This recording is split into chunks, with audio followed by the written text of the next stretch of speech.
How could teenagers commit crimes that shocked entire communities?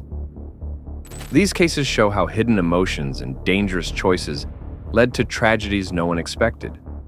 From family betrayal to school attacks, these are 5 of the most disturbing teen girl crimes ever recorded. On February 10, 2004, Altamonte Springs, Florida, faced a tragedy that grew from emotional conflict inside a broken home. 16-year-old Courtney Schulhoff planned the killing of her father, Stephen, because he tried to protect her from a much older boyfriend with a long history of trouble. Stephen had raised Courtney alone, working multiple jobs and putting his own life on hold to make sure she had the support and stability she needed. But as Courtney grew older, her relationship with her father became strained. She felt restricted and misunderstood, especially when Stephen tried to stop her from seeing her boyfriend. Instead of viewing his rules as protection, she saw them as control. This emotional tension pushed her into dangerous thinking. For weeks, she shared her father's habits, schedule, and sleeping patterns with her boyfriend, carefully planning when he would be most vulnerable. One night, while her father slept, her boyfriend entered the home with a baseball bat Courtney had helped choose. As the attack occurred, Courtney stayed in another room and showed no reaction to what she knew was happening. Investigators said this lack of response suggested emotional distance and unhealthy dependence on her older boyfriend. What happened after the attack surprised detectives even more. Instead of panic or regret, Courtney and her boyfriend left the home to get food. Their calm behavior did not match the seriousness of the situation.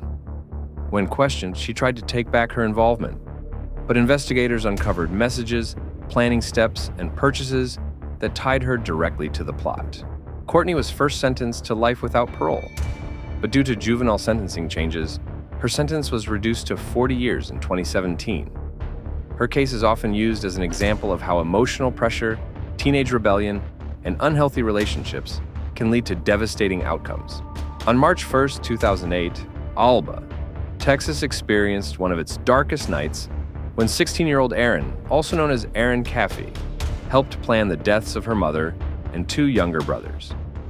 Investigators later learned that the plan began when Erin's parents disapproved of her relationship with an older boyfriend. Feeling trapped and angry, she turned to the one person who supported her emotionally, creating a plan that spiraled far beyond teenage frustration. Erin shared information about her family's routines, sleeping arrangements, and the safest time to approach the home. She provided details that showed preparation, not impulse. On the night of the attack, while her boyfriend and his accomplice entered the home, Erin waited outside, distancing herself physically but not mentally from the plan she had helped shape. Her mother and brothers suffered fatal injuries, and the attackers later set the home on fire in an attempt to hide what happened. Erin's father, Terry, survived despite severe wounds. He escaped through the flames and reached a neighbor who called for help. During questioning, he identified Erin as one of the people involved in planning the attack, which shocked the entire community. Investigators were struck by Erin's lack of emotional reaction.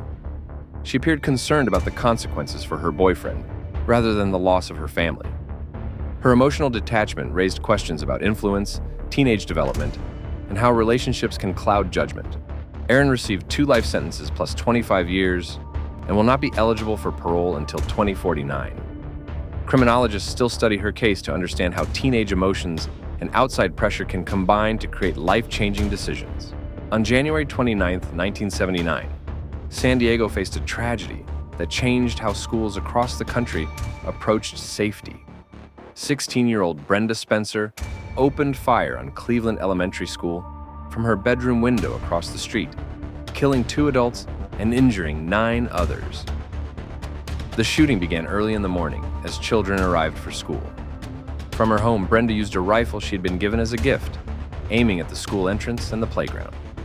2 staff members, Principal Burton Ragg and custodian Mike Sucher, lost their lives while trying to protect students. Several children and a police officer were also injured during the attack. When negotiators asked Brenda why she committed the shooting, her calm response stunned the country. Investigators later uncovered details about her home environment, which included emotional struggles and a lack of support. Still, experts agreed that her background did not fully explain the attack or her lack of remorse. Brenda was sentenced to 25 years to life. She has been denied parole many times, including in 2025, and remains a central figure in discussions about early warning signs in troubled youth. Her case led to major changes in school safety planning and continues to be studied by law enforcement agencies. On March 24, 2010, Pensacola, Florida faced a tragedy fueled by teenage jealousy and emotional rivalry. 16-year-old Brittany Miller became involved in the captivity and fatal injury of 19-year-old Adriana Zimmerman after learning that Adriana had interacted with a boy she liked. Brittany, along with adults who encouraged the incident, brought Adriana into their home under false pretenses. Over time, Adriana was harmed repeatedly, and investigators later confirmed that Brittany participated and did not attempt to stop the situation. Her involvement showed emotional detachment and growing influence from others around her. As the situation escalated, fire was used in an attempt to hide what happened. Adriana survived the initial injuries and fought for her life for 16 days before passing away.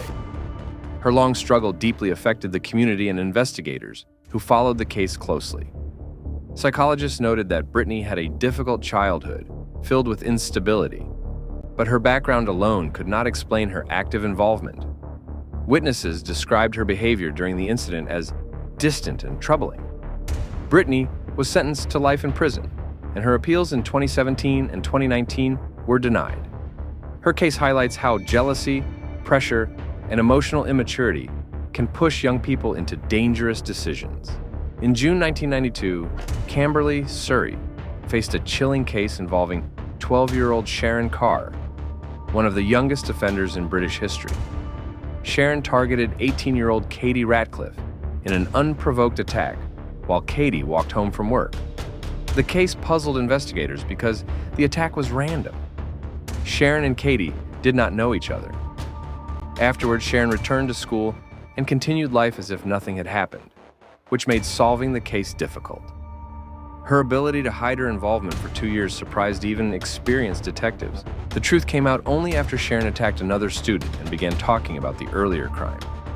Investigators also found writings that revealed troubling fantasies and a desire to repeat the act. These discoveries showed long-term psychological issues that needed professional attention. While in prison, Sharon continued to show dangerous behavior, attacking staff and expressing extreme beliefs. She was sentenced to life in 1997 and denied parole again in 2023.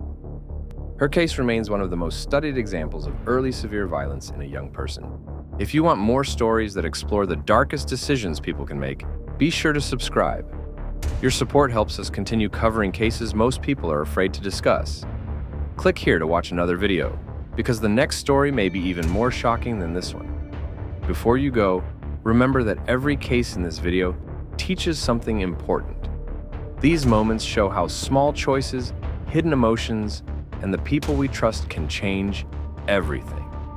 If you want more stories that explain why these events happen and how investigators uncover the truth, make sure to follow the channel. It helps us keep telling the stories that others are afraid to cover. You can watch another video right now by clicking on the next one on your screen. Each new case helps us understand the world a little better, even when the answers are hard to hear.